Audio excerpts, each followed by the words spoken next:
Hello नमस्कार दोस्तों, आप सभी का स्वागत है मेरे YouTube channel the visionary guide 2047 पर। जैसा कि आपको पता है कि आज है 28 मार्च और आज डे है आपके फैसले का।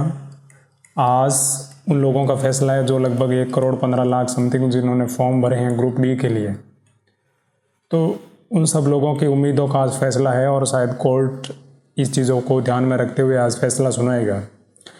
तो बात करेंगे क्या 10th वालों की जीत होगी या ITI वालों की जीत होगी। लेकिन देखो, एज ए मेरा एजुकेटर एक मेरा निर्देश बनता है कि 10th वाले भी तो ITI वाले भी तो 10th पास करके आए। तो सारे स्टूडेंट जिसका हित में फैसला आएगा वो सर्वमान्य रहेगा, क्योंकि कोर्ट का फैसला हमेशा सर्वमान्य होगा। कोर्ट क्या करता है कि दोनों का फैसलों को सुनेगा और दोनों को रिजर्व करके अपना एक अनबायस्ड फैसला देता है। इसलिए अपनी कोर्ट ही सबसे अच्छी कोर्ट है। तो आज वो अनबायस्ड फैसला आ जाएगा और हमेशा एक्सेप्ट करना पड़ेगा, क्योंकि जब आपको पता है राम मंदिर और बाबरी मस्जिद का जब केस आया था, देखो एक पक्ष नाराज या एक पक्ष राजी हो सकता है, लेकिन कोर्ट अपना फैसला वैसा देता है कि दोनों पक्ष को समान कर सकता है। जैसे आपको पता है कि बाबरी मस्जिद के लिए भी कोर्ट ने अलग से लैंड प्रोवाइड करी कि आप मस्जिद बना सकते हो। तो वैसा ये भी केस है कि 10th और ITI में आप देख सकते हो, ITI वालों के लिए कुछ चीज़ों में फ़ायदा मिल सकता है, लेकिन क्या क्या फ़ायदा मिल सकता है उनको वो सारा चीज़ कोर्ट तय करेगा। और क्या इतना बड़ा केस है कि ITI वालों को कुछ और मिल सकता है या उनके लिए अलग से पद रिजर्व करे जा सकते हैं, या 10th वालों के लिए पूरी भर्ती ओपन कर दी जाएगी और ITI वालों के लिए अलग से पद बनाए मतलब दे सकते हैं उनको अलग से पद। तो ये सारी चीज़ों पे हम डिस्कस करेंगे आज। एक्चुअली में क्या था मामला पता है? मामला ये था कि ये मामला था और मामला हुआ क्यों, इसके पीछे का रीज़न समझिएगा। आपको पता है कि लास्ट भर्ती 2019 की थी, जिसकी 2022 में ऑलमोस्ट 2022 या 2023 तक इन लोगों की मतलब ज्वाइनिंग हुई थी, और आई थिंक 2024 तक भी बहुत सारे डिवीज़न में हो रही थी। तो एक्चुअली में इशू यहाँ है कि ग्रुप डी का एक बहुत बड़ा कंटिजेंट होता है। मतलब ग्रुप डी में लगभग आपको अभी last year almost 1 lakh plus vacancy थी, तो इस बार 32 से 35 हज़ार वैकेंसी है, मान ले 30 हज़ार प्लस वैकेंसी। तो होता क्या है कि जब रेलवे इन सबको अपॉइंट करता है तो उसके बाद इनको क्या ट्रेनिंग देनी पड़ती है। तो ट्रेनिंग आपको पता है कि बहुत इंपॉर्टेंट हिस्सा हो गई है आज के मतलब किसी भी डिपार्टमेंट में जाने के लिए आपको। तो ट्रेनिंग देने के लिए जैसे 1 लाख लोगों को ट्रेनिंग देने के लिए बहुत सारे मतलब रिसोर्सेज पे रेलवे को पिछली बार मतलब रिसोर्सेज लगाने पड़ते हैं, क्योंकि आपको पता है ट्रेनिंग देने में आपको बहुत बेसिक सी चीज़ें आनी चाहिए। तो मामला ऐसे उठा कि यार इतनी सारी बेसिक ट्रेनिंग हमको देनी पड़ रही है यहाँ, इससे अच्छा है कि इनको कम से कम ITI का डिग्री ले लेना चाहिए पहले, जिससे इनको कम से कम बेसिक तो याद रहेगा कि क्या क्या चीज़ें होंगी, क्या क्या इलेक्ट्रिसिटी से किस तरह डील करेंगे ये वो ये। तो रेलवे ने पहले सोचा होगा कि हाँ भाई हम ऐसा कर देंगे कि जो नेक्स्ट भर्ती आएगी उसमें सिर्फ ITI वालों को मौका देंगे। ITI वालों को मौका देंगे तो हमारे रिसोर्सेज बच जाएंगे और उसकी वजह से हम मतलब हमें फ़ायदा हो जाएगा। लेकिन उसके बाद पता चला कि ITI करने वाले लड़के बहुत कम हैं। अब पहले तो इन्होंने उछाला कि हम ITI वालों को ITI, लेकिन जब फॉर्म भर रहे थे तो लगभग 3-3 लाख मतलब 1 करोड़ प्लस फॉर्म भर रहे थे। तो ITI ने लगा यार कि ये चीज़ें तो मतलब गलत चली जाएगी, हम हमारा फ़ायदा देख लेंगे, लेकिन हम बहुत सारी मतलब इतनी भारत का जो यूथ है, आपको पता है 1-1 करोड़ फॉर्म भर रहे हैं, तो मतलब कितने बेरोजगार लोग हैं, तो उन सब का मतलब एक हित होगा ना, वो मतलब अहित में चला जाएगा। तो इसलिए सोचा कि हम ट्रेनिंग देंगे, वो अलग मामला है कि हम पद ही कम कर लेंगे। पिछली बार 1 लाख था, आपको 30 हज़ार को ट्रेनिंग देनी पड़ेगी, लेकिन जो क्वालिफिकेशन है वो हम 10th पास कर देंगे। तो ये इशू इसलिए उठा था। अब पहले तो लोगों को बोला ITI वाला लगे तो उसमें रेलवे का अपना हित खराब होगा कि शायद कि हमको ट्रेनिंग कम देनी पड़ेगी और जिससे हमारे भी बहुत सारे रिसोर्सेज बच जाएंगे। लेकिन बाद में उन्होंने ध्यान दिया कि यार ये तो मतलब ITI वाले तो बहुत कम लोग हैं और उनके लिए हम इतनी वैकेंसी एक रिजर्व करके दे देंगे तो थोड़ा सा नुकसान हो जाएगा, क्योंकि आपको पता है ITI बहुत कम लोग करते हैं। आपके साथ पढ़ने वाले कितने लड़के कर रहे हैं। तो केस यहीं से हुआ। और फिर जब नोटिफिकेशन की जब मार्च में मतलब जनवरी में रिलीज़ किया, फॉर्म भरने स्टार्ट हुआ, तब इन्होंने कर दिया हम 10th पास। तो ITI वाले बोले हमारा तो रिसोर्सेज ख़राब हो गए, हमने तो पिछले 2020 से हमने तैयारी कर ली, हमने तो ITI का कोर्स कर लिया, उसके हमारे पैसे लगे। आपकी वाजिब बात है, क्योंकि आपको पता है ग्रुप डी में BTech करने वाले लड़के फॉर्म भर रहे हैं, तो फिर वो कल ये थोड़ी बोलेंगे कि हमने तो BTech कर रही है, हमने तो 20-20 लाख 25-25 लाख खर्चा किया उस पर, हम क्या ग्रुप डी का भरेंगे। तो वो थोड़ी सी इलॉजिकल सी बात बन जाती है। तो इसलिए मामला कोर्ट में गया है, तो शायद आज इसका फैसला आ सकता है। और देखो, कोर्ट के फैसले को पहले किसी को एक्सप्लेन करना एक पाप सा है, ठीक है, लेकिन जो भी कोर्ट देगा वो हमेशा एक सर्वमान्य फैसला ही देगा, ठीक है। तो उम्मीद करता हूँ कि आज मतलब फैसला लोगों के हित में आए, या जो भी लोग लड़ रहे हैं या उनके लिए मतलब सबके हित में आए। मेरा तो यही मानना है कि कोर्ट हमेशा वही है कि बायस्ड फैसला नहीं देता, हमेशा एक मतलब जो सब लोगों को भाई सेटिस्फाइड करे ऐसा फैसला आज उम्मीद करता हूँ मैं कोर्ट से आएगा।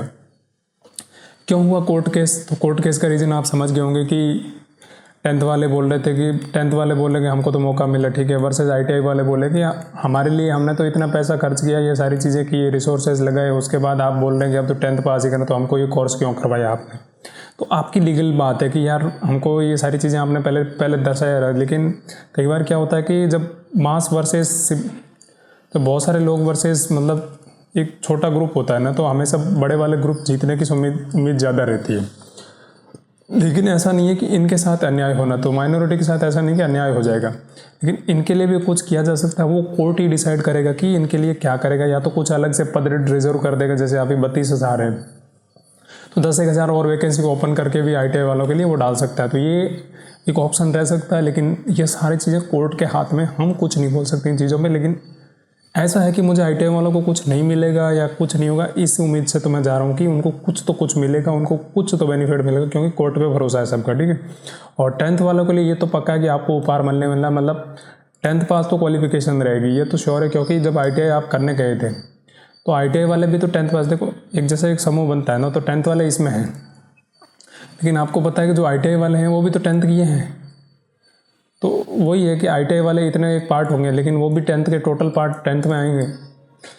तो ITI वाले भी तो 10th पास करके गए, तो ये दोनों इस मामले में शामिल होंगे। लेकिन इनके लिए कुछ अलग से मिलना चाहिए, ये मुझे लगता है। लेकिन ये सारी चीज़ें कोर्ट के हाथ में हैं, तो वो सारी चीज़ें हम देखेंगे आज। रिजल्ट किसके पक्ष में आएगा? देखो रिजल्ट मतलब ये तो सब कोर्ट के हाथ में, लेकिन मुझे जैसा लगता है, मेरी ओपिनियन ऐसा है कि देखो 10th वालों को फ़ायदा मिलेगा, क्योंकि 10th वाले बहुत अधिक मात्रा में स्टूडेंट हैं। क्योंकि जब ये रेलवे ने फैसला लिया, एक चीज़ हमेशा आप ध्यान रखना, जब भी सेंट्रल गवर्नमेंट के जो भी डिपार्टमेंट होते हैं तो वो हमेशा ट्राई करते हैं कि उनका फैसला उल्टा नहीं जाए।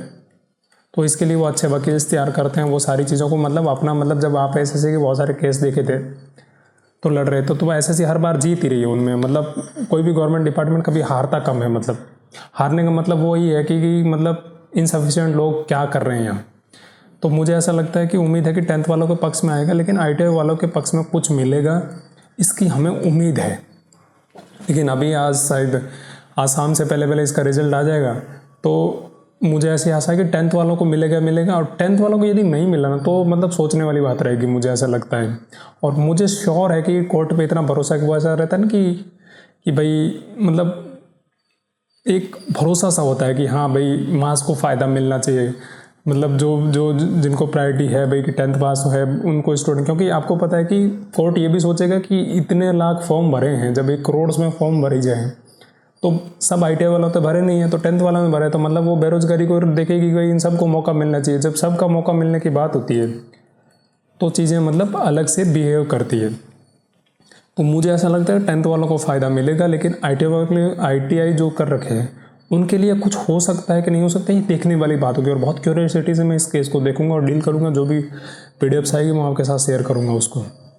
10th वालों के पास चांस क्यों? देखो 10th वालों के पास चांस इसलिए क्योंकि उनका बहुत अधिक मात्रा में स्टूडेंट है। और आपको पता है कि इंडिया में बहुत सारे जो वोकेशनल कोर्सेज होते हैं वो बहुत कम करते हैं। अब किसी को फैशन डिज़ाइनर का, होटल मैनेजमेंट का, आपके अड़ोस पड़ोस में देखो कितने लोग हैं करने वाले। आप ये भी देख लो कि ITI वाले कितने लड़के हैं जो आपके पास ITI कर रखे हैं।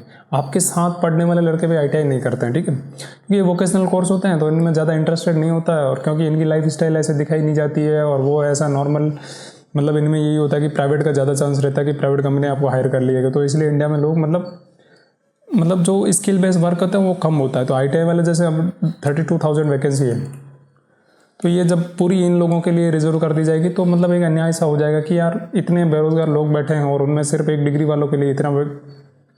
इसमें रेलवे का फ़ायदा है एक्चुअली में, लेकिन रेलवे को बाद में ये लगा कि यार हम मौका बहुत कम लोगों को देंगे और जिससे और नुकसान हो जाएगा। तो मुझे ऐसा लगता है 10th वालों का चांस है, क्योंकि 10th वाला में ITI वाले भी शामिल है। ITI वही करें जो 10th पास थे, तो आप भी इसमें शामिल हो रहे तो वो एक चांस हो सकता है मुझे जहाँ तक लगता है। क्या भर्ती आगे भी और कोर्ट में जा सकती है? अब देखो 2 में 1 होगा, एक तो 10th वालों का पक्ष 10th है वर्सेज है ITI 1। यदि 10th वालों के पक्ष में आ गया तो ITI वाले फिर से केस फाइल करेंगे कि ऐसा क्यों हो गया, ये सारी चीज़ें कर सकते हैं। यदि ITI वालों के पक्ष में है तो 10th वाले तो 100% फाइल करेंगे, और इसके लिए भी मतलब कुछ लोग वैसा भी बोल रहे हैं हम आंदोलन करेंगे, ये करेंगे वो करेंगे, तो वो अपना अपना है, क्या भी करेंगे उनको देखना है। अपना स्टूडेंट का, मुझे ऐसा लगता है स्टूडेंट का हित होना चाहिए, तो सारे लोगों को पास करो। जो इतने लोग बेरोज़गार है तो उनको बेरोज़गारों को फ़ायदा मिलना चाहिए, ना कि किसी स्पेशल कोर्स वाले लोगों को फ़ायदा मिलना चाहिए। क्योंकि आपको पता है जब SSC के एग्ज़ाम्स होते हैं, अब जैसे रेलवे के ग्रेजुएट के एग्ज़ाम्स होंगे तो उसमें किसी डिग्री वालों को नहीं बने, क्योंकि आपको पता है कि जब डिपार्टमेंट में आप जाओ, जब बहुत सारे इनकम टैक्स SSC बनते हैं तो वो क्या इनकम टैक्स की पहले ट्रेनिंग लेके बनते हैं क्या?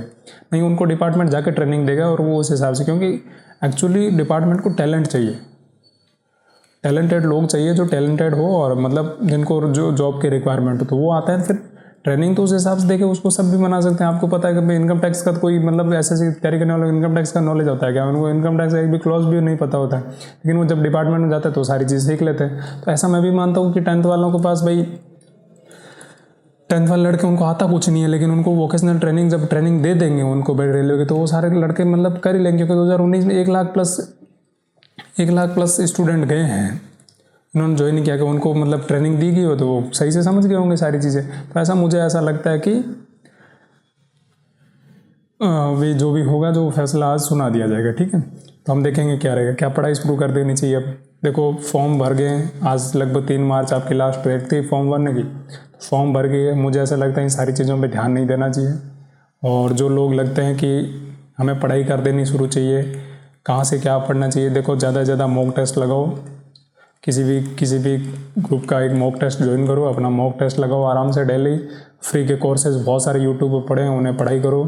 इधर उधर का ये बैच वो बैच आरंभ प्रारंभ लेने से बचो, थोड़ा अपने मतलब पढ़ाई मुझे ऐसा लग रहा है शुरू कर देनी चाहिए। सारी चीज़ें जो लोग कितने वीडियोस बनाए जा रहे हैं, ये करो वो करो, ये होगा वो होगा, इस सारी चीज़ों से बचो। एक वीडियो देख लिया, अब अपना पढ़ाई पे लग जाओ, मुझे ऐसा लगता है। मेरी राय है कि सारे लोग जो मतलब जिनको उम्मीद है कि यार फैसला हमारे पक्ष में आएगा, वो सब लोग अपना पढ़ाई शुरू कर दो। और जब पढ़ाई शुरू कर दोगे तो अपना फैसला मतलब आप आधी जीत तो वैसे जीत गए हो। बहुत सारे लोग लगे हैं ये वीडियो देखने, वो ये सारी चीज़ें, क्या होगा वो जो भी होगा आपके हित में होगा। आपको ऐसा लग रहा है तो पढ़ाई शुरू करो, अपना आराम से मॉक टेस्ट दो, आराम से अपना सिलेबस ख़त्म करो। अपना सिलेबस देखो क्या क्या सिलेबस है और किस तरह से क्या क्या चीज़ों की रिक्वायरमेंट होगी। आपको किसी चीज़ की ज़रूरत है तो मैं आपके साथ हूँ हमेशा।